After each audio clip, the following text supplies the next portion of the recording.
The Valasha Palace had 1,700 rooms, and Princess Saravith had gone silent in all of them. 12 years. That was the count the court physicians maintained in hushed, defeated tones. 12 years since the conclave of elders had stripped her mother of the crown. 12 years since 7-year-old Saravith had watched the guards escort Queen Meravel down the obsidian steps, never to return. The princess had opened her mouth to scream, and simply never closed it into words again. She communicated through gesture when she had to. Mostly she did not have to. The palace staff had learned her silences the way sailors learn currents, dangerous in some directions, merely cold in others. Ambassador Torin of the Galactic Compact had assigned 3 linguists, 2 behavioral specialists, and 1 very unfortunate cultural liaison to the problem over the years. None had lasted more than a season. The princess had a gift for making people feel they were wasting both their time and hers simultaneously. Which was why no one told Ambassador Torin's office what they were sending, until Delegate Corpsman Yusuf Adami had already cleared the spaceport. Yusuf was not a therapist. He was, technically, a maintenance systems coordinator seconded to diplomatic services, which meant he fixed things that broke in embassies and filed the paperwork about what he'd fixed. He was 31 years old, from Lagos, and had been assigned to the Valasha posting because the previous coordinator had suffered a stress fracture of the spirit and requested immediate reassignment to literally anywhere else. He arrived on a Tuesday by the compact calendar, with 2 duffel bags, a toolkit, and absolutely no briefing on the princess. The briefing arrived 3 days later. By then, he'd already met her. It happened because the Eastern Atrium's environmental controls had failed, flooding the corridor with humidity calibrated for aquatic diplomats. Yusuf had traced the fault to a junction box behind a decorative panel on the 4th floor. A panel which, when he removed it, opened directly into a small reading alcove where Princess Saravith was sitting with a book she was not reading. She was tall for her age, 19 now, with the silver-threaded skin of the Valasha ruling caste and eyes the color of deep harbor water. She stared at him. He stared at the junction box. "Sorry," he said, because he had been raised by a mother who believed apologies cost nothing and bought considerable goodwill. "Won't take long." She said nothing. He worked. The fault was a corroded relay. Simple, annoying, the kind of problem that shouldn't exist in a palace of this caliber, but always did because maintenance was the last budget anyone defended. He replaced it, tested the circuit, noted it in his log. He was repacking his tools when he glanced at her book. "That's a navigation text," he said, not really meaning to say it aloud. Her eyes shifted. "Old compact survey charts," he continued, because he had a habit of talking while he worked and the work wasn't quite done. "Pre-standardization. The coordinate notations completely different from current format. Most people can't read them anymore." A pause. He clicked his toolkit shut. "My grandmother collected them," he added. "She said they were the only honest maps ever made because the cartographers had to admit what they didn't know. They'd write here the data ends right on the page. No guessing. No filling in the gaps with assumptions." He shouldered his bag. "Anyway, sorry again for the interruption." He replaced the panel and left. He did not think about it afterward. He had 17 other maintenance tickets. Princess Saravith thought about it for 4 days. On the 5th day, she appeared in the maintenance office, a converted storage room near the service corridor that smelled of solder and recycled air. Yusuf was calibrating a pressure sensor. She set the navigation book on his work table without a word and pointed at a specific chart. He leaned over, looked, and understood immediately. "You can't read the notation in the bottom margin." She pointed again.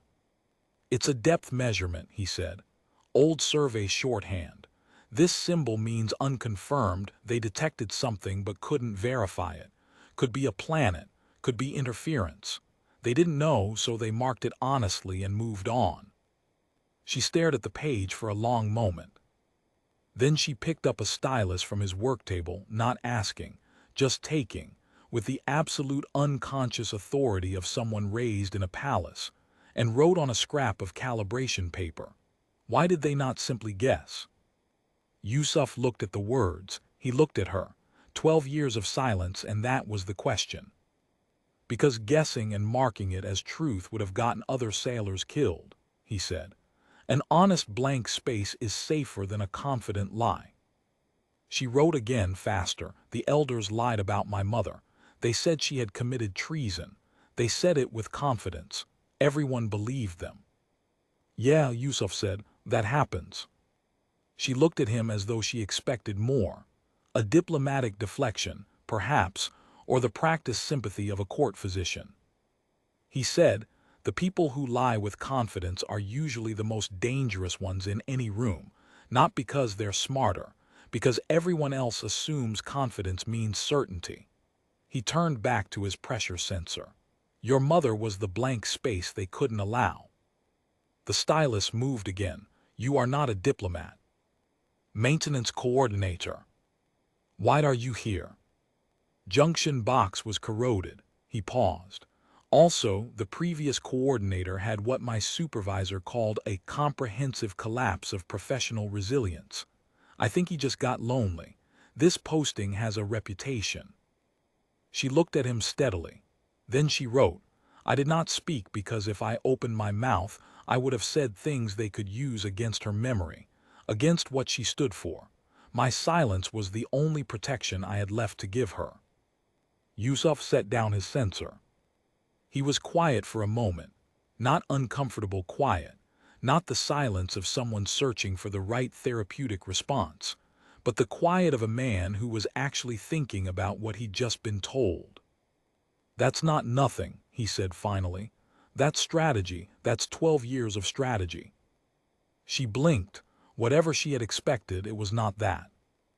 I'm not saying it didn't cost you, he continued, but you weren't broken, you were fortified. He picked up the sensor again. There's a difference.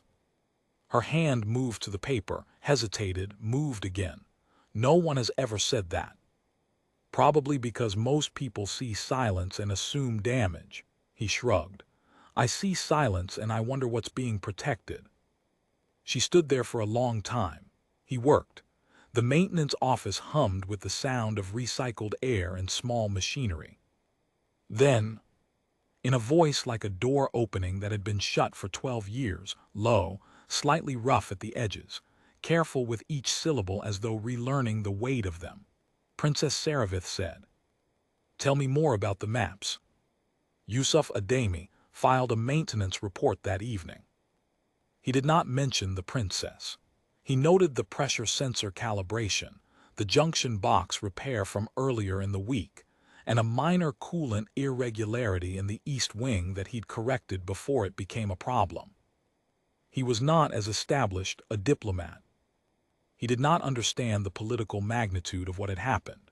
He would not understand it fully until Ambassador Torrens summoned him 3 days later with an expression of stunned disbelief, and explained, in increasingly unsteady tones, that Princess Saravith had addressed the full council of Valasha that morning, her first public words in 12 years, and had formally requested that the compact open an independent inquiry into her mother's exile.